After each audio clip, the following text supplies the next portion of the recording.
सहभाग नसताना तुम्ही त्यांच्यावरती आरोप लावले। आमचे मुलं आमच्या घरात असताना त्यांचं बॅनर सापडलं फक्त, तर तुम्ही त्यांच्यावरती आरोप लावून त्यांच्यावर इन्क्वायरी केली आणि आता हे महिला आल्यात केस करायला आणि आमच्या पोरांना केलं की तुम्ही लगेच काही ना काही त्याच्यावरती करायचं। तेव्हा केस मागितली नाही आणि आता पुन्हा तसं आमच्या मुलांचा काही दोष नसताना म्हणजे तुमच्या मुलांना तुम्ही काही करू शकत नाहीत का? त्यांच्या पोरांना करा तुम्ही तसं दाखवा ना काही शाळा त्यांना। आमच्याच पोरांना एवढे काय गुन्हे केले? मागची काय घटना होती आणि त्यांनी उद्या मला सूचना दिली की मी हा विधान परिषदेमध्ये विषय माझा काढला। जी घटना झाली त्या ठिकाणी स्वतः मी पण स्पॉटवर नव्हतो, परंतु जी माहिती मिळाली ते ऐकून एक थरारासारखं आहे। पोलीस काही 2 दिवसापूर्वी काही गुन्हा दाखल झालेला होता, त्या गुन्ह्यात अद्यापर्यंत कारवाई झाली नाही।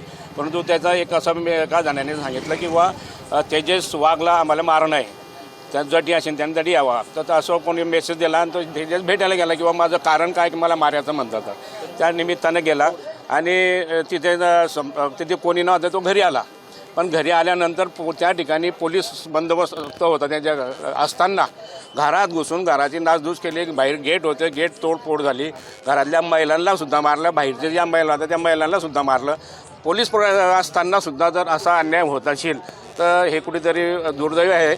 आम्ही स्वतः नंतर आल्यानंतर मी स्वतः आव्हाड साहेबांशी बोललो, भेटलो की साहेब आपण माहिती घ्या, जर खरंच गुन्हे झाला असेल तर गुन्हा दाखल केला पाहिजे, जो आरोपी असेल त्याला अटक केली पाहिजे। परंतु ह्या ठिकाणी आव्हाड साहेबांनी असं कुठल्याही प्रकारचं त्यांनी सहकार्य केलं नाही, त्यामुळे हा वाद उभा।